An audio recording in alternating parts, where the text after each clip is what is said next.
6 kisses. 6 kisses every morning. Thought that would be a clever way to start today because that was the last thing I did before I left. It's the last thing I did before I leave anytime, usually in the morning, but anytime that I go away for more than, a few hours, I got to give kisses to everybody. It's 6 kisses. It's 3 people and 3 animals. I've got 3 dogs and 2 kids and a wife. So everybody needs a kiss before I go. And I've gotten to the point now where my kids, if I don't give them a kiss, they're upset. It's like something's missing. It's not right. So I try to make it a routine. I try to make it something that I do every time and be consistent about that. And it's similar to saying I love you frequently. Saying it every time you get off the phone with somebody that you actually truly love. I don't think people say it enough. Some families don't say it at all. Some relationships don't say it at all. I'm just passing some poor lady being harassed by police.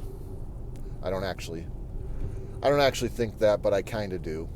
I'm not a huge fan of police and all that. I understand the necessity.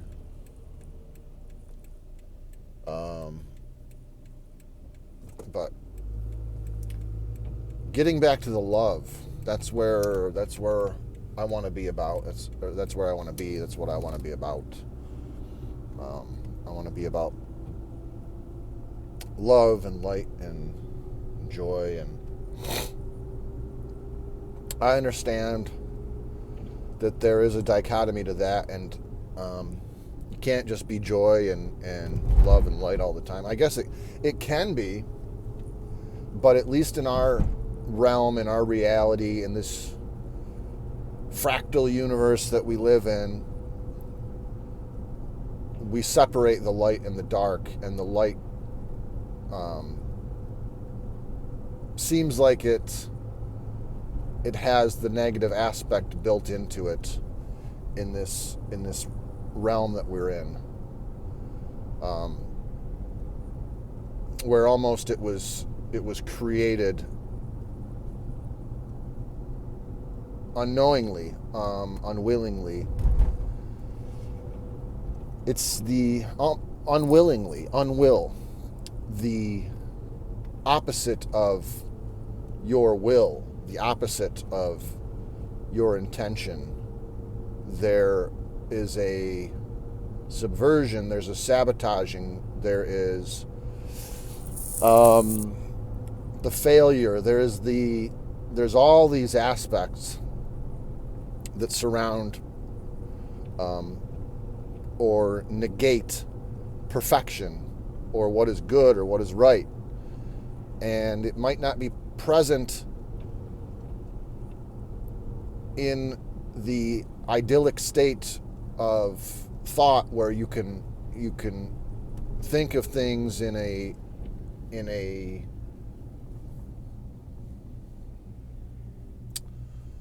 compartmentalized, pure way where they're not interacting with other thought forms or other people's intentions or wills in this reality. But you can have a thought about something. You can have a pure, I believe you can have a pure intention.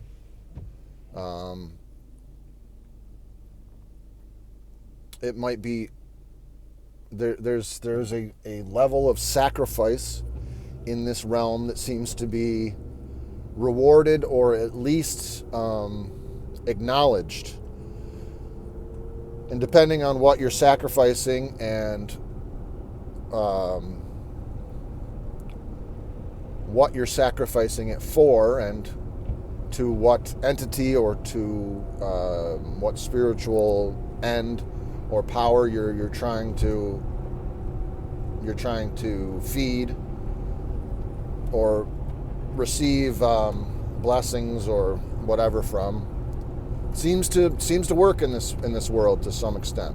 And even just your own personal sacrifice for your own personal gain that you might not think has to do with spirituality, just going diet and exercise. It all requires sacrifice. It requires subjugating your body to no pain, no gain, as they say. Putting pressure on your joints and on your bones and on your muscles and everything, and putting them under pressure and exercising them and exercising your demons and all these things. What does that even mean, to exercise your demons? Is it just exercise? Is it just literally exercise, and then you are tiring your demons out? You're getting them, you're exercising them out of you through the sweat, through the spirit. There's some way of them leaking out of you or dissipating or something like that, because they're not receiving the instant gratification which they feed off of. Now I'm just spitballing here. They're not. Don't take these psychotic ramblings as anything that you should hang your hat on, but I think that it probably is true. That actual physical exercise towards a goal of self-improvement will get actual spirits and demons extricated out of your body through sweat and through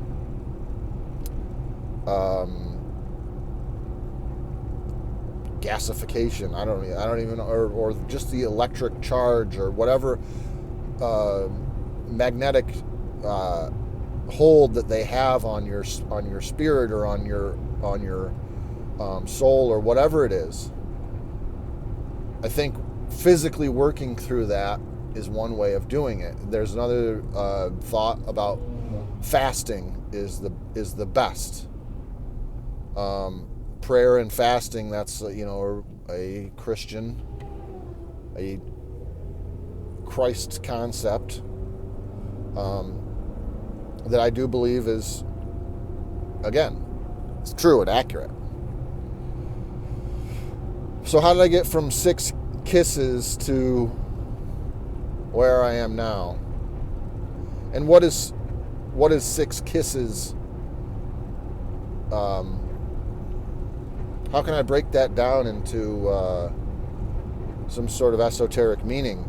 Is there an esoteric meaning, or is it just a random thing that I've found myself, that I've programmed myself to do with the intention of love? Part of it is I want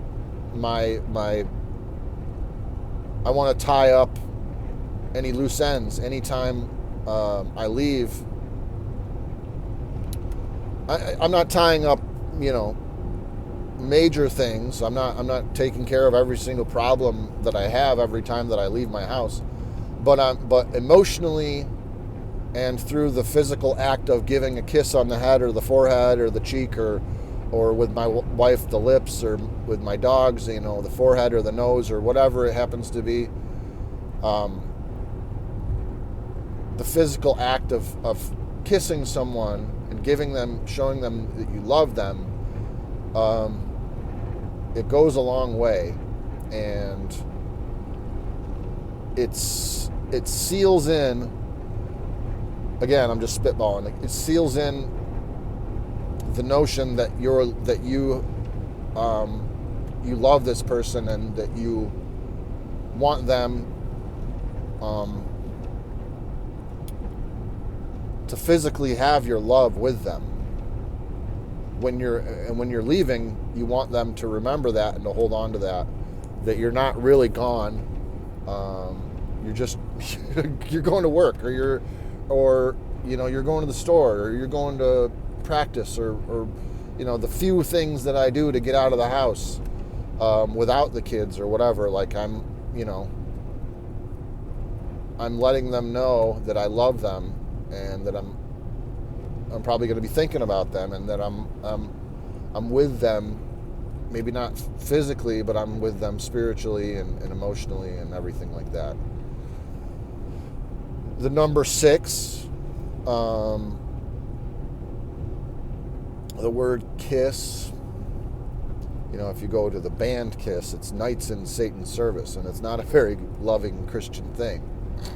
And that's, I don't know if that's, if you'd get that direct from Gene Simmons or Paul Stanley or any of those guys, if they'd actually, I don't know if they're out in the open with that anymore, but that used to be what it was. Knights in Satan's Service. Kiss. But that's not the type of kiss I'm talking about. And 6, obviously, the number of man, and the number of God is 7. That 6-7 thing, I wonder, 6 plus 7 is 13, if I'm doing my math correctly. And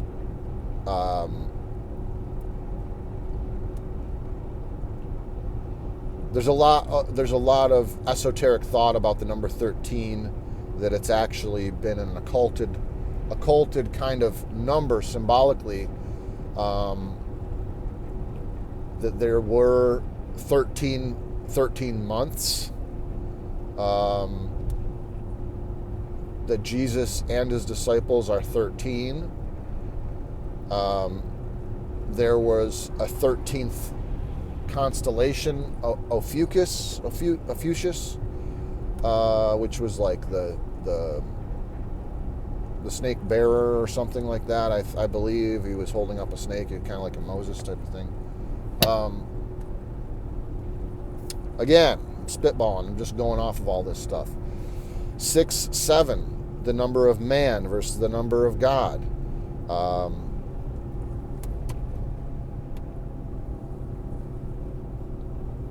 I don't know what 6, 7 means. I remember listening to a Matt and Shane secret podcast. I'm not a huge fan of those guys anymore. I think they've gotten the tap, so to speak. And they've hinted at, just to go off on a tangent, they've hinted at Shane Gillis kind of being a counterintelligence op plant type of guy. It doesn't. There's enough evidence there to make that the story and to roll with that, and the way that he kind of bobs and weaves with all of the social milieu of the times and the trends, and he knows exactly how far he can go on certain issues. He tells guys to like cool it on certain things, and he does it in kind of a funny way, which makes him, which can ingratiate him more into people who want to just be middle of the road. I like just saying things as plain Jane as you can. I like saying things in a funny way and pointing out hypocrisy or ironies or things like that. But I don't necessarily like to dance around things if you can just put it out there. And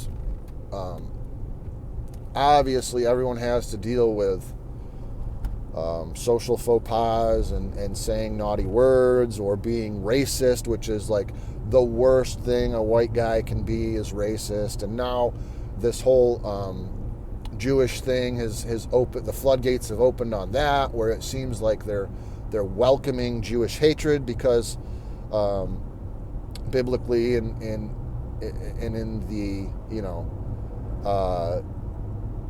the Judeo-Christian world, as Ben Shapiro would say, and I'm not a fan of Ben Shapiro at all, and Judeo-Christian is not a real thing, then you would see that all of this Jew hatred and all of this anti-Zionism stuff is necessary for them to pull off what they want to pull off, and to fulfill their prophecies the way that they think they need to be fulfilled, and it's not good, and doesn't seem legitimate. It seems like a retelling or a remake. It's like they took the IP of what the Bible was saying, and they're doing a rewrite. It's like there's nothing new under the sun, and maybe this Revelation scenario has already happened, and we're living in post-Revelation times. I don't know. That's all out there stuff. But it did get me thinking about the 6-7 question, and whether that's just, are they kind of throwing it out there where 6 is the carbon-based path, 7 is the godly path, which I don't know why 7 days a week. He rested on this, I don't know. There's 7 churches in the book of Revelation, and there's all the, the candles and the angels and I think the lamb has 7 eyes, and there's a bunch of weird 7 Up. What's that about? I don't know. Something's up with 7 Up.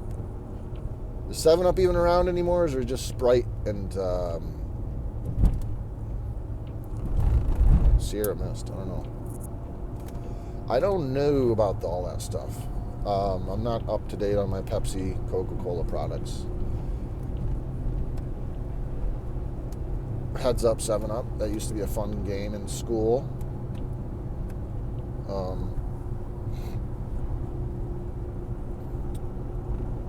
think you just put your thumb up. You put your head down and put your thumb up. There's a lot of weird stuff. Man, I look back on it and I'm like, what was that about? Did somebody just come up with that, or is it programming? It's probably programming.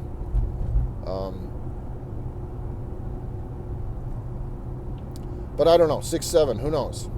Is it the two worlds that are being created? Is it the technocracy versus the going back to the agrarian? A lot of ums, a lot of this one, and I apologize. I'm disgusted with myself. So 6-7, yeah, I never got back to the Matt and Shane thing. I got on a topic on that, but they had Skrilla, I believe his name was. I'm not into the rappers. I'm not into their whole, trying to be cool white guys by like getting into black culture. I understand they're Philly guys, and the co-host Matt, it has an interracial marriage. He's had 2 interracial marriages and has 2 daughters or whatever. And I'm not trying to knock that, but at the same time, I don't know. I guess I am knocking it. There is nothing wrong with it, but there is something weird about it. It's just, it's like the guy's got some weird kink. It's not, like, again, I sound racist saying that, but it's, I don't know, whatever. It's not It's not for me to judge. I just observe. But there is a weird thing where, you know, who's right, who's wrong when it comes to the nations and the races and the you know, whether or not you want to blend everybody or you want to stay pure or whatever, or you want your characteristics or your traits to be passed on, or if you're disgusted with yourself and you want something different, or you want a blend, you know, of traits, or you just love somebody. It's, again, I'm not here to sit in judgment of it, but I do find it interesting, and I am noticing this stuff, and I can't help but notice, and I don't think I don't feel ashamed or any type of way about noticing this stuff, and everybody notices, and at moments it is cringe. As much as I am self-aware of my cringe, and I understand that this whole thing is cringe, there's a level of cringe to interracial marriage. Okay. And I'm sure there's a level of cringe to marrying someone within your race, never really exploring, you know, I'm speaking from myself, my own experience, not really going out, you know, not really trying all the flavors. Whoa, that was very crude. Terrible. I'm disgusted with myself. But, yeah, I married my high school sweetheart. And, you know, we understand each other, and we still have our problems like everybody else. But there's not a real big cultural difference. We kind of like the same things. We have the similar taste in music. We have a lot of the things in common that make things easier. And those are, you know, comfort. There's a comfortability there. So, 6 kisses. It doesn't have anything to do with 6'7" as far as I'm concerned. But that was a nice little tangent. That Skrilla guy I was talking about that I never got back to. I guess the 6'7" thing came from him, and he was being very shady about it.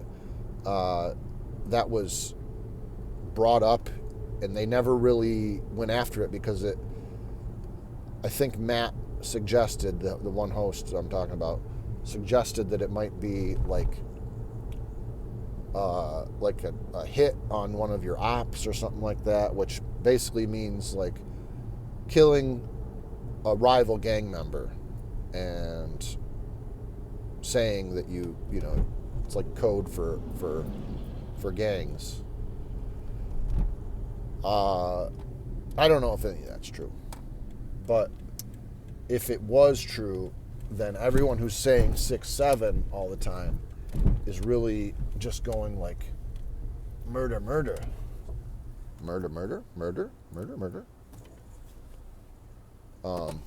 So that could be a thing. But regardless, everything is going to be all right.